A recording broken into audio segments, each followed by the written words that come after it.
Sot do të eksplorojmë universin magjepsës të parfumierëve mesjetar, një profesion që ndërthurte artin, shkencën dhe madje edhe një prekje misticizmi në një kohë shpesh të keqkuptuar nga historia.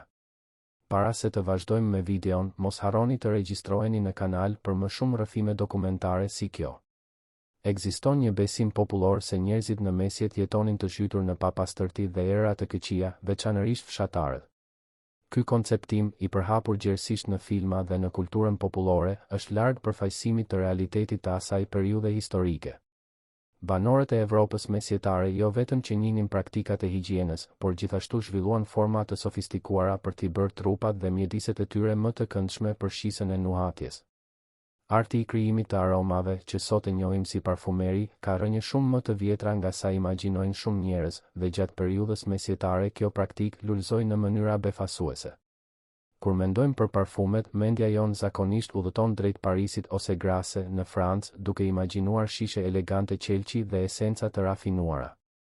Megjithatë, për të kuptuar vërtet historinë e këtij arti në Evropën mesjetare, duhet së pari të shohim nga lindja, drejt tokave të Mesopotamisë, ku gjithçka filloi mijëra vjet më parë. Regjistrimet më të vjetra të parfumerisë datojnë afërsisht 1200 vjet para Krishtit, kur një grua e quajtur Tapputi zhvilloi teknika për nxjerrjen e esencave në Babiloninë e lashtë. Emri i saj u gjet i gdhendur në pllaka kuneiforme, duke e përjetësuar atë si parfumieren e parë të njohur në historinë e njerëzimit. Teknikat që ajo zhvilloi do të hidhnin themelet për të gjithë parfumerinë që do të vinte në shekujt pasardhës, duke kaluar në përqytetërime dhe duke arritur përfundimisht në tokat evropiane. Udhëtimi i njohurive mbi parfumet drejt Evropës mesjetare ishte i gjatë dhe kompleks. Për shekuj me radhë, kjo dije mbeti e ruajtur në lindje, duke u kultivuar dhe përsosur nga alkimistët arab dhe persian. Mjeku dhe filozofi i famshëm persian Avicena zhvilloi procesin e distilimit që do të revolucionarizonte nxjerrjen e vajrave esencial, duke lejuar marrjen e aromave shumë më të pastra dhe më intensive. Arabët krijuan gjithashtu serpentinën e ftojes, një instrument që bënte të mundur ndarjen e vajit esencial nga uji, duke lënë vetëm koncentratin e parfumuar, të njohur si attar. Ky parfum i dendur, pa praninë e alkoolit, përfaqësonte kulmin e parfumerisë orientale dhe do të dërgohej përfundimisht në Itali në shekullin e 14. Arritja e njohurive të parfumerisë në Evropën mesjetare është e lidhur ngushtë me kryqëzatat.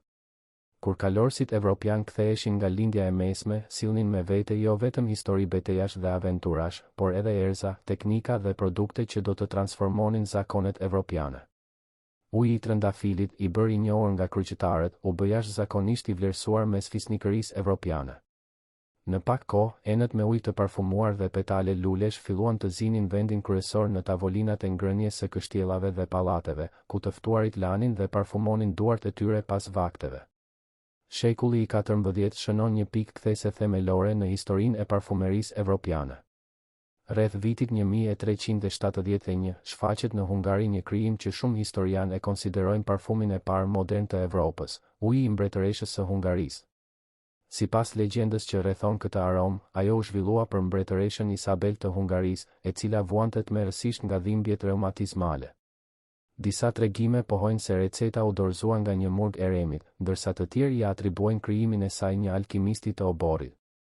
Pavarësisht nga origjina e tij e vërtet, ky ujë i parfumuar përbëhej kryesisht nga rozmarina e distiluar në raki të fortë, duke përfaqësuar një inovacion revolucionar, ishte një parfum me bazë alkooli. Historia e ujit të mbretëreshës së Hungarisë mbart me vete elemente pothuajse magjike. Thuhet se mbretëresha, tashmë 72 vjeçare dhe pothuajse e paralizuar nga përdhesja, e rifitoi plotësisht shëndetin e saj pas përdorimit të tonikut. Më shumë se aq, legjenda thot se bukuria dhe rinia e saj u kthyen në një formë aq spektakolare saqë ajo mori madje propozime për martesë nga mbreti i Polonisë. Cilado qoftë e vërteta pas këtyre historive, fama e ujit të mbretëreshës së Hungarisë u përhap shpejt në të gjithë Evropën. Në vitin 1370, mbreti Carlos V i Francës, i njohur për dashurinë e tij ndaj aromave, mori disa mostra të këtij uji mrekullibërës, duke ndihmuar në përhapjen e reputacionit të tij në oborret evropiane. Recetat për ujin e mbretëreshës së Hungarisë ndryshuan gjatë shekujve. Formulimet më të vjetra rekomandonin distilimin e rozmarinës së freskët dhe trumzës në raki të fortë, ndërsa versionet e mëvonshme filluan të përfshinin livandën, nenexhikun, sherbelën, borzilokun, lulen e portokallit dhe limonin. Pavarësisht nga përbërësit specifik, kjo aromë mbeti si parfumi më i famshëm i gjithë Evropës për shumë shekuj, derisa u tejkalua përfundimisht nga uji i kolonjes në shekullin e 18. Ndërsa oborret evropiane shijonin parfume të sofistikuara si uji i mbretëreshës së Hungarisë, popullsia e thjeshtë gjithashtu gjente format e veta për t'u parfumuar. Fshatarët dhe artizanët nuk kishin akses në të njëjtat esenca të rralla të përdorura nga fisnikëria, por kjo nuk do të thoshte se ata jetonin pa aroma. Natyra ofronte opsione të bollshme për ata që dinin se ku të kërkonin. Bimët si sherbel, rozmarin dhe nenexhik rriteshin në fusha dhe kopshte, duke ofruar aroma të këndshme dhe të arritshme. Karafili dhe sandali, ndonse më të kushtueshëm, gjithashtu përdoreshin kur ishte e mundur. Pa mjetet për t'i shndërruar këto bimë në parfume të ndërlikuara, fshatarët mesjetarë zhvilluan metoda praktike dhe geniale. Disa thjesht i fërkonin bimët drejt për drejt mbi lëkur, duke çliruar vajrat e tyre aromatik. Të tjerë preferonin të mbanin thas të vegjël prej pëllure të mbushur me bimë të thata, duke i varur në rrobat ose rripat e tyre. Këto qese aromatike përmbushnin funksione të shumta, parfumonin trupin, largonin insektet dhe, sipas besimeve të kohës, ofronin mbrojtje kundër sëmundjeve. Ndër objektet më magjepsëse të parfumerisë mesjetare gjenden pomanders. Fjala arrjedh nga frëngjishtja pomme d'ambre, që do të thotë mollë qelibari, një referencë për substancën e dyll që shpesh përdorej si bazë në recetat e tyre. Pomanders ishin sfera të vogla të punuara me materiale të parfumuara, të mbajtura në enë speciale që mund të vareshin në qafë ose të fiksoheshin në rrivë.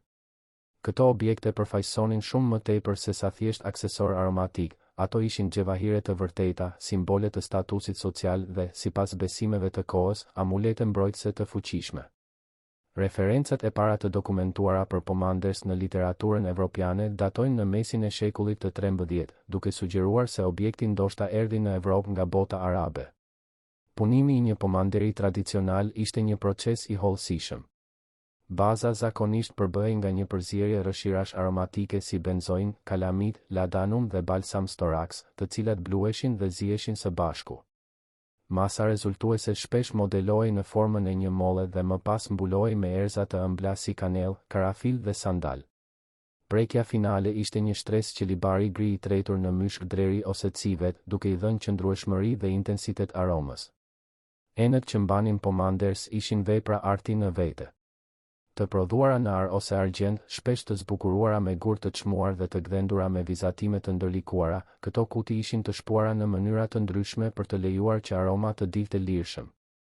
Disa pomanders më të sofistikuar kishin ndarje të veçanta, secila e destinuar për një parfum të ndryshëm, duke lejuar që pronarët e tyre të përzihenin esencat sipas preferencave të momentit. Burrat zakonisht i mbanin pomanders e tyre të varur në zinxhir rreth qafës, ndërsa gratë preferonin t'i fiksonin në rripat e tyre. Fisnikëria mesjetare shfaqte pomanders gjithnjë e më të sofistikuar si një demonstrim të pasurisë dhe rafinimit. Pikturat e kohës paraqesin fisnik dhe fisnike duke mbajtur këto objekte pranë hundës, dukshëm për të larguar erat e pakëndshme që mbizotëronin në qytetet mesjetare. Vetë mbretëresha Elizabeth e Anglisë shpesh përfaqësohej duke përdorur pomanders dhe regjistrimet e epokës elizabetiane tregojnë se ajo merrte shumë nga këto objekte si dhurata nga obortarët e saj. Funksioni i pomanders, megjithatë, shkonte shumë përtej thjesht preferencës për aroma të këndshme. Në mentalitetin mesjetar, erat e këqija nuk ishin vetëm të pakëndshme, ato ishin të rrezikshme. Teoria miasmatike e sëmundjes, mbizotëruese gjatë gjithë mesjetës dhe mëtej, pretendonte se sëmundjet transmetoheshin përmes ajrit të korruptuar, nga erat e qelbura që dilnin nga materia organike në dekompozim. Besohej se thithja e ajrit të pastër dhe të parfumuar mund të mbronte kundër murtajes dhe sëmundjeve të tjera vdekjepruese. Pomanders, prandaj, shiheshin si mburoja të vërteta kundër vdekjes dhe rëndësia e tyre rritej në mënyrë dramatike gjatë shpërthimeve epidemike që periodikisht shkatërronin Evropën. Besimi në fuqinë mbrojtëse të aromave arriti kulmin e tij gjatë shpërthimeve të tmerrshme të murtajes që pllakosën kontinentin evropian. Murtaja e zezë, e cila shfarosi afërsisht 1/3 e popullsisë evropiane në shekullin e 14, transformoi rrënjësisht marrëdhënien e njerëzve me aromat. Kur vdekja qëndronte mbi qytete, parfumet filluan të shiheshin jo si luks, por si nevoja absolute për mbijetesë. Mjekët që trajtonin viktimat e murtajes zhvilluan atëherë një nga veshjet më ikonike dhe shqetësuese në historinë e mjekësisë.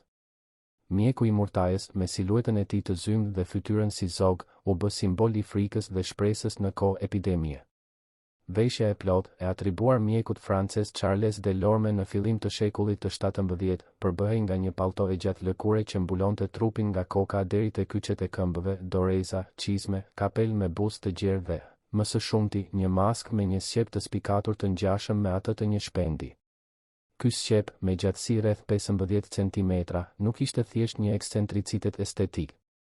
Ishte një enë e projektuar me kujdes për të përmbajtur substanca aromatike që supozohej se do të pastronin ajrin para se ai të arrinte në vrimat e hundës së mjekut. Pjesa e brendshme e sqepit të maskës mbushej me një përzierje të quajtur teriaka, një përbërje me mbi 50 bimë dhe përbërës të tjerë, duke përfshirë kanellën, mirën, mjaltin dhe madje edhe pluhur mishi të nepërkës. Lule të thata si trëndafila dhe karafila, bimë si livando dhe nenexhik, erza, kamfuri dhe sfungjer të zhytur në uthull gjithashtu përdoreshin. Logjika e Delorme ishte se forma e zgjatur e sqepit do të ofronte kohë të mjaftueshme që ajri të absorbohej dhe të purifikohej nga substancat mbrojtëse para se të arrinte në mushkëritë e mjekut. Ndonë se sot e dim se kjo mbrojtje ishte e rreme kundër bakterit Yersinia pestis, i cili transmetohej nga pleshtat, veshja e mjekut të murtajës mbetet si dëshmi elokuente e besimit mesjetar në fuqinë e aromave. Mjekët e murtajës zinin një pozicion të veçantë në shoqërinë mesjetare. Ishin figura njëkohësisht të frikshme dhe të nevojshme, pasi shfaqja e tyre zakonisht sinjalizonte se vdekja kishte mbërritur në një lokalitet. Nuk ishin gjithmonë mjek të kualifikuar, shumë ishin vullnetar, të rinj në kërkim të karrierës ose madje edhe njerëz pa asnjë formim mjekësor. Ajo që i bashkonte ishte gatishmëria për të përballuar rrezikun në këmbim të kompensimeve të rëndësishme. Qytetet si Barcelona dhe Orvieto paguanin rroga shumë mbi normalen për të tërhequr këta profesionistë dhe disa mjek të murtajës konsideroheshin aq të vlefshëm saqë arrijej deri aty sa të shpërbleheshin për lirim kur kapeshin nga banditët. Ndërsa murtaja periodikisht shkatëronte popullsitë urbane, jeta në oborret evropiane vazhdonte rrjedhën e saj dhe interesi për parfumerinë rritej vazhdimisht.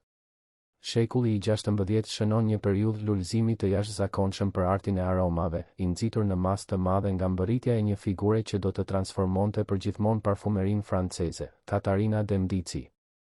E lindur në Firenze, vajza e familjes së fuqishme Medici, Catarina u bë mbretëresh konsorte e Francës duke u martuar me mbretin e ardhshëm Henrique II. Me të, në oborrin francez mbërriti jo vetëm sofistikimi i saj italian, por edhe parfumieri i saj personal, Renato Bianco, i cili në Paris u bë i njohur si Reine Le Florentin. Catarina de Medici solli me vete një aromë që do të bëhej legjendare, ujin e mbretëreshës, të prodhuar nga Officina Profumo Farmaceutica di Santa Maria Novella në Firenze, një nga farmacitë më të vjetra në botë, receta e së cilës daton në shekullin e 13. Mbretëresha e aplikonte këtë substancë me bazë alkooli në lëkurën e saj, në rrobat e saj dhe veçanërisht në dorezat e saj. Zakoni i përdorimit të dorezave të parfumuara u bë shpejt modë në oborret evropiane, duke u përhapur nga Franca në Angli dhe mbretëri të tjera. Catarina, megjithatë, do të mbante përgjithmonë një reputacion të zymt lidhur me parfumet, duke qenë një Medici, qarkullonte thashë themi se ajo zotëronte artin e helmeve dhe përdorte dorezat e saj të parfumuara për të eliminuar kundërshtarët. Lidhja midis parfumeve dhe helmeve nuk ishte thjesht fantazi në Evropën e rilindjes. Të njëjtat njohuri të alkimisë dhe botanikës që lejonin krijimin e aromave magjepsëse mund të përdoreshin gjithashtu për të prodhuar substanca letale. Parfumierët shpesh shiheshin me një përzierje admirimi dhe mosbesimi, pasi njohuritë e tyre i bënin ata potencialisht të rrezikshëm. Historia regjistron raste të fisnikëve të vrarë përmes dorezave ose objekteve të tjera të parfumuara, esencat e të cilave ishin përzier me helme. Kjo faqe e errët e parfumerisë i shtonte një element misteri dhe rreziku një profesioni që ishte tashmë i rrethuar me sekrete. Në jug të Francës, qyteti i vogël Grasse ishte gati të bëhej qendra botërore e parfumerisë, ndonse rruga e tij drejt këtij pozicioni ishte e pazakontë. Gjatë mesjetës, Grasse njihej kryesisht për industrinë e saj të rregjes së lëkurës. Lëkurët e prodhuara në rajon eksportoheshin në qytete italiane si Genova dhe Pisa, duke fituar reputacion për cilësi të lartë. Megjithatë, procesi i rregjes e linte lëkurën me një erë të pakëndshme që shqetësonte fisnikërinë, e cila në atë kohë tashmë përdorte doreza për raste të ndryshme sociale. Zgjidhja për këtë problem erdhi nga mendja kreative e një regjisi lokal të quajtur Gallimard. Ai pati idenë geniale për të parfumuar dorezat e lëkurës me banja esencash aromatike, duke përdorur ujë trëndafili dhe erza sipas metodave orientale. Kur Galimard I ofroi një palë nga këto doreza të parfumuara Katarina Demdicit, mbretëresha mbeti menjëherë e mahnitur. Reja e re u përhap shpejt në oborin francez dhe në shoqërinë e lartë, duke krijuar një kërkesë në rritje për doreza të parfumuara. Regjisit e Grasse u shndërruan gradualisht në parfumier të specializuar, duke braktisur gjithnjë e më shumë lëkurën për t'u dedikuar ekskluzivisht prodhimit të aromave. Fushat përreth Grasse, me mikroklimën e tyre të favorshme dhe mbrojtjen natyrore nga erat detare, u treguan ideale për kultivimin e bimëve aromatike. Livando, mirt, trëndafila, lule portokalli, mimoza dhe, mbi të gjitha, jasemini filluan të parfumonin peizazhet e rajonit. Lulja e jaseminit u bë simbol I qytetit, duke u kultivuar në sasi gjithnjë e më të mëdha për të përmbushur kërkesën në rritje të industrisë së parfumerisë. Në shekullin e 17, profesionistët e qytetit u organizuan formalisht në guildën e dorezbërësve dhe parfumierëve, duke konsoliduar reputacionin e Grasse si kryeqyteti botëror I parfumit, titull që qyteti e mban deri në ditët e sotme. Teknikat e nxjerrjes së esencave të zhvilluara në Grasse dhe rajone të tjera përfaqësonin kulmin e njohurive mesjetare mbi parfumerinë. Një nga më të rëndësishmet ishte enfleurage, një metodë delikate dhe e mundimshme që shfrytëzonte aftësinë natyrore të yndyrave për të thithur aroma. Petalet e luleve vendoseshin mbi pllaka qelçi ose druri të mbuluara me një shtresë yndyre shtazore pa erë. Me kalimin e kohës, yndyra thithte parfumin e luleve derisa të arrinte ngopjen. Petalet pastaj zëvendësoheshin me të reja në një proces të ngadaltë që ndiqte ritmin e korrjeve natyrore. Kur 1 kilogram yndyr kishte thithur aromën e 2 deri në 3 kilogramëve lule, pomada rezultuese trajtohej me alkool për të nxjerrë vetëm esencën e parfumuar. Distilimi, teknikë e përsosur nga alkimistët arab, gjithashtu përdorej gjerësisht. Ekzistonin variacione të ndryshme të kësaj metode. Distilimi me avull ishte ndoshta më I zakonshmi, duke përdorur ujin si tretës për të nxjerrë vajrat esencial përmes avullit. Distilimi I thatë, I kryer pa ujë, preferohej kur dëshirohej nxjerrja e notave drunore, duke nxjerrur drejt për drejt materialin bimor. Një teknikë e tretë, më komplekse dhe e kushtueshme, e quajtur fraksionim, lejonte marrjen e aromave të ndryshme nga një lëndë e parë e vetme, duke përdorur temperatura dhe kohë të ndryshme distilimi për të ndarë esencat e ndryshme të pranishme. Për frutat agrume, esencat e të cilave ishin jashtëzakonisht të vlerësuara, përdorej shpesh nxjerrja në të ftohtë.